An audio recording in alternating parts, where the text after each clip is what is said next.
നിലമ്പൂർ ഉപതെരഞ്ഞെടുപ്പിന്റെ പശ്ചാത്തലത്തിൽ മുതിർന്ന CPIM നേതാവ് TK ഹംസ 24-നൊപ്പം ചേരുകയാണ്. അപ്പോൾ സ്ഥാനാർത്ഥി നിർണയ ചർച്ചകളൊക്കെ ആരംഭിച്ചോ പാർട്ടിയിൽ? സ്ഥാനാർത്ഥി നിർണയം ആരംഭിച്ചിട്ടില്ല. ആരംഭിക്കണമെങ്കിൽ തെരഞ്ഞെടുപ്പ് പ്രഖ്യാപിക്കണം. അത് ഇലക്ഷൻ കമ്മീഷനാണ് ചെയ്യേണ്ടത്. ഈ നിമിഷം വരെ നിലമ്പൂരിൽ തെരഞ്ഞെടുപ്പുണ്ടെന്ന് കമ്മീഷൻ പറഞ്ഞിട്ടില്ല. പറയാതെ ചർച്ച ചെയ്തിട്ട് സ്ഥാനാർത്ഥിനെ പ്രഖ്യാപിച്ചാൽ ഞങ്ങൾ വിഡ്ഢികളല്ലേ? അങ്ങനെ നമ്മളെ ഭാഗത്തൊന്നും ഉണ്ടാവില്ല. പിന്നെ കോൺഗ്രസ്സുകാർ പല ചർച്ചയും നടത്തുന്നുണ്ട്. ഓർക്ക് അല്ലെങ്കിലും ചർച്ചയും തല്ലും പൊടിയും തന്നെയാണ് ഓരോ ഏർപ്പാട്. അതങ്ങനെ നടന്നോട്ടെ. അതിലിപ്പോൾ VS ജോയ്, അരിടം ഷൗക്കത്ത് എന്ന് പറഞ്ഞിട്ട് ആ രണ്ട് പേരുകളിൽ വെച്ചിട്ടാണ്. അതേപോലെ തന്നെ ഇപ്പോൾ CPM ഉള്ളിൽ ഉണ്ടാവുമല്ലോ ചർച്ചകൾ. അത് CPM ചർച്ചകൾ ഉണ്ടായിരിക്കുമല്ലോ. അപ്പോൾ അത് സ്വതന്ത്രനാണോ അതോ? അങ്ങനെ ചർച്ച ചെയ്യൂല. CPM ചർച്ച ചെയ്യാനൊരു സംവിധാനമുണ്ട്, ഒരു പരിപാടിയുണ്ട്. ഈ വിഷയം അജണ്ടയിൽ വെച്ച് ചർച്ച ചെയ്യുമ്പോഴേ ചർച്ചയാവുള്ളൂ. ഇവരെ മാതിരി അങ്ങാടിയിലും റോട്ടിലും നിന്ന് ചർച്ച ചെയ്യുന്ന പണി നമുക്കില്ല. പാർട്ടിയിൽ നിന്ന് പുറത്താക്കും. എലക്ഷൻ സ്ഥാനാർത്ഥി ഇത് വെച്ചിട്ട് ജില്ലാ കമ്മിറ്റി ചർച്ച ചെയ്യും. എന്നാൽ സ്റ്റേറ്റ് കമ്മിറ്റിക്ക് കൊടുക്കും. അവരാണ് അന്തിമ തീരുമാനം എടുക്കുക. അതിൻ്റെ താഴെയുള്ള ആർക്കും അതിൽ അധികാരമില്ല. അതിനത് ചർച്ച വരുമ്പോൾ ചെയ്യും. ഇപ്രാവശ്യം വിജയിക്കുമെന്ന് കരുതുന്ന ഒരു പ്രധാനപ്പെട്ട ഘടകം എന്താണ്? ഈ സർക്കാരിന്റെ ഭരണ വിലയിരുത്തലാവുമോ? പ്രധാനപ്പെട്ട ഘടകം 2 പ്രാവശ്യവും ജയിച്ചു തന്നെ. പിണറായി ഗവൺമെന്റിന്റെ 3ാം വരവും ജനങ്ങൾ പ്രതീക്ഷിക്കുന്നുണ്ട്. ഈ 2 സാഹചര്യവും വെച്ച് നോക്കുമ്പോൾ ഞങ്ങൾ തോൽക്കാൻ യാതൊരു കാരണവുമില്ല. കേരളം മുഴുവൻ തിരിച്ചു വരും. ആദ്യം 74 സീറ്റല്ലേ ഉണ്ടായിരുന്നുള്ളൂ. 2ാം പിണറായി വന്നപ്പോൾ 90ആയി. ഇപ്പം 110 ആകാനാണ് സാധ്യത. ആ സാധ്യതയിൽ നിലമ്പൂർ പിന്നോക്കം പോയിട്ടില്ല. നിലമ്പൂരിൽ നമ്മൾ സഹായിച്ച സ്ഥാനാർത്ഥി നമ്മളോട് ജനങ്ങളോടും വഞ്ചന ചെയ്തു. PV അൻവർ 9 കൊല്ലം MLA ആക്കിയിട്ട് നന്ദിയില്ലാതെയാണ് കുറ്റം പറഞ്ഞ് രാജിവെച്ച് പോയത്. എന്താ കുറ്റം പറഞ്ഞത്? വികസനം ഇല്ല എന്ന് പറഞ്ഞോ? ക്ഷേമ പെൻഷൻ കൊടുക്കുന്നില്ല എന്ന് പറഞ്ഞോ? ശമ്പള വർധനവില്ല എന്ന് പറഞ്ഞോ? ഏതെങ്കിലും ഒരു മാനുഷിക രാഷ്ട്രീയ വികസന പ്രശ്നങ്ങളിൽ ഒരഭിപ്രായ വ്യത്യാസവും പറഞ്ഞില്ലല്ലോ. ഓനാകെ പറഞ്ഞത് കോഴിക്കോട് വിമാനത്താവളത്തിൽ നിന്ന് സ്വർണം കടത്തി വരുന്നവരെ കുണ്ടോട്ടി പോലീസ് പിടിക്കുന്നു എന്നാണ്. പിന്നെ ആരാ പിടിക്കുക? വിമാനത്താവളത്തിൽ പല തന്ത്രവും ഉപയോഗിച്ച് ഒരാൾ പുറത്ത് ചാടി വന്നാൽ ലോക്കൽ പോലീസിനല്ല പിടിക്കുക. ഈ ലോക്കൽ പോലീസ് പിടിക്കരുതെന്ന് പോലീസിലെ ഉയർന്ന ഓഫീസർമാരോട് മുമ്പൊക്കെ പറയണ്ടായി. അതവർ വില വെച്ചില്ല. ഗവൺമെൻറ് പോളിസി പിടിക്കണം എന്നാണ്. അപ്പോൾ MLA പറഞ്ഞ മൈൻഡ് ചെയ്തില്ല. അതാണ് DIGക്ക് എതിരായിട്ട് MLA തിരിയാൻ കാരണം. ഒരു പോലീസ് ഓഫീസറെ പുറത്ത് പറഞ്ഞൊക്കെ നടപടിയെടുക്കണം, അല്ലെങ്കിൽ അയാൾ തെറ്റ് ചെയ്തിട്ടുണ്ട് ശിക്ഷിക്കണം എന്ന് പറഞ്ഞ് ഏതെങ്കിലും MLA രാജിവെക്കലുണ്ടോ? മണ്ഡലത്തെ അവഗണിച്ചു, വികസനം നടത്തിയില്ല, വേറെന്തെങ്കിലും കള്ളത്തരം ചെയ്തെന്ന് പറഞ്ഞ് രാജിവെക്കാം. ഇതൊന്നുമില്ലാതെ അപ്പം അതിൽ നിന്ന് ജനങ്ങളോട് ചെയ്ത ഒരു വെല്ലുവിളിയാണ് അവൻ്റെ ഈ നിലപാട്. ഇത് കോൺഗ്രസിനും ലീഗിനും ബോധ്യമാണ്. അവരെടുത്തില്ലല്ലോ. ജനാധിപത്യ മുന്നണി എടുത്തോ? തൊട്ടടുത്ത സംസ്ഥാനത്ത് DMK ചേരാൻ പോയി എടുത്തോ? ഇപ്പൊ മുന്നണിയുടെ ഭാഗം ആവും തെരഞ്ഞെടുപ്പിന് മുൻപ് എന്നുള്ളതാണ് കേൾക്കുന്നത്. തെരഞ്ഞെടുപ്പിന് മുൻപ് മുന്നണിയുടെ ഭാഗമാകും എന്നുള്ളതാണ് കേൾക്കുന്നത്. മുന്നണിയുടെ ഭാഗം അഖിലേന്ത്യാ അടിസ്ഥാനത്തിൽ ഓന്റെ പാർട്ടി ആയിട്ടില്ല. മമതാ ബാനർജിന്റെ പാർട്ടിയാണ് ഓന്റെ പാർട്ടി. അവിടെ ഇല്ലല്ലോ.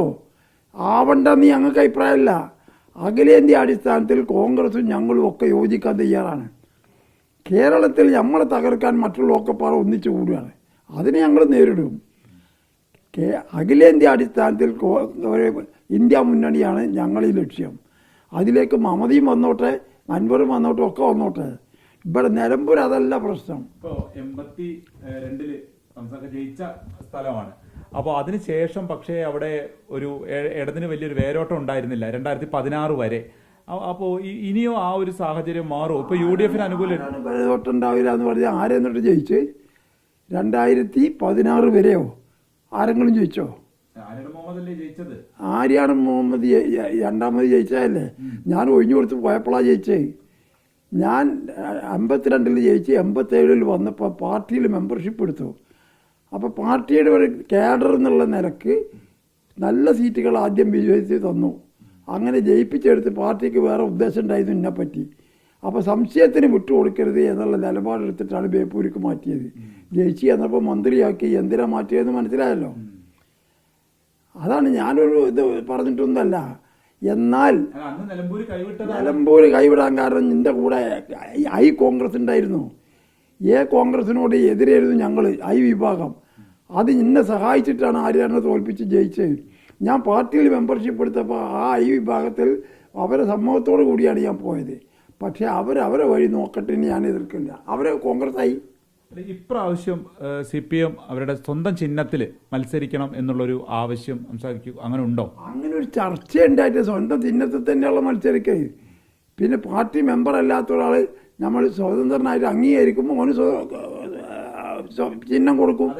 സ്വതന്ത്ര സ്ഥാനാർത്ഥി ആര് പറഞ്ഞു സ്വതന്ത്രനാണ് അല്ലെങ്കിൽ അല്ല എന്ന് ആര് പറഞ്ഞു? സ്വതന്ത്രനാണോ എന്നോ അല്ല എന്നോ ആരും ഇതുവരെ പറഞ്ഞിട്ടില്ലല്ലോ. കോൺഗ്രസിലെ പല നേതാക്കളും പല അഭിപ്രായം പറഞ്ഞല്ലോ. ഇപ്പോൾ അൻവർ തന്നെ പറഞ്ഞു ജോയിയാ നല്ലതെന്ന്. അൻവറിന്റെ സഹായം കൊണ്ടാണ്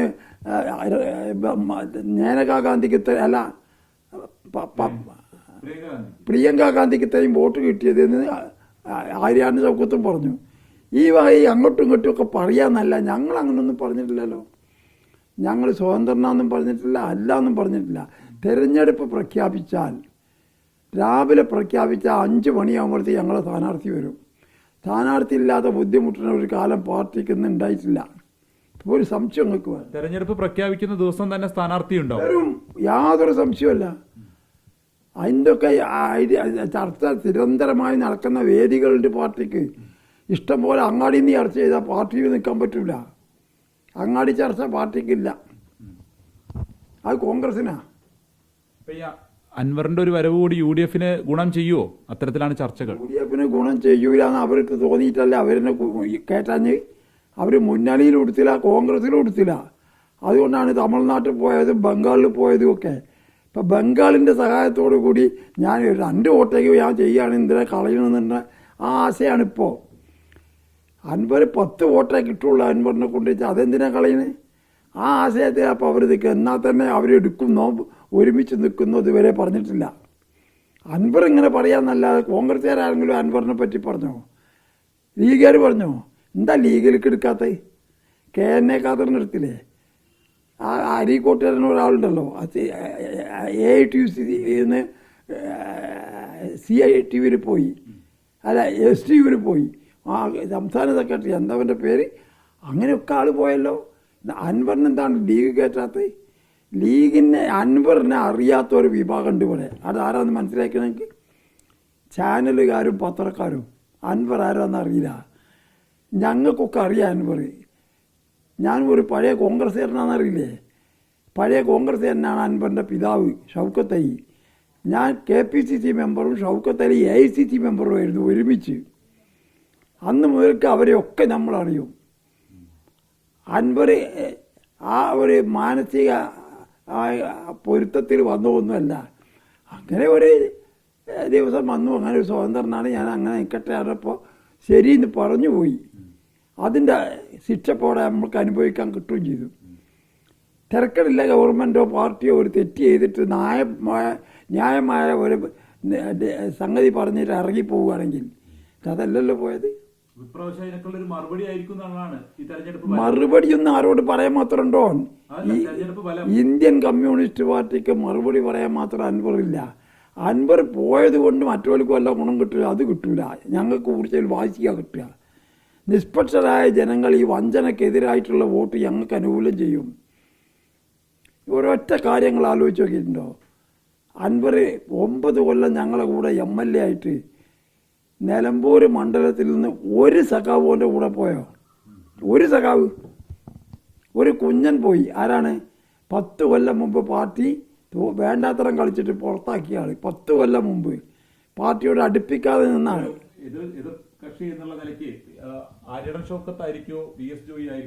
അതെനിക്ക് പറയാൻ കഴിയൂല. അത് അങ്ങോട്ടും പറയുന്നുണ്ട് ഇങ്ങോട്ടും പറയുന്നുണ്ട്. അവരത് എങ്ങനെയാണ് നമ്മൾ പറയാ? നമുക്ക് പറയാൻ കഴിയൂല. കാരണം രാവിലെ ആര്യാടനെന്ന് പറയും, വൈകുന്നേരം ജോയിയാന്ന് പറയും. അവരെ നേതാക്കന്മാരെ മാറി മാറി പറയുമ്പോൾ നമ്മളെന്ത് പറയാനാണ്? അവരെ നമ്മളെ സ്ഥാനാർത്ഥി തന്നെ തീരുമാനിച്ചിട്ടില്ല, എന്നിട്ട് അപ്പോൾ അവരത് നമ്മൾ തീരുമാനിക്കണേ. തിരഞ്ഞെടുപ്പ് ചർച്ചകളെ തുടർന്നുള്ള കാര്യങ്ങൾ അതേ സംബന്ധിച്ചിട്ടുള്ള നിലപാടുകൾ വ്യക്തമാക്കുകയായിരുന്നു T K Hamsa. Bipin C Vijayan, 24 Malappuram.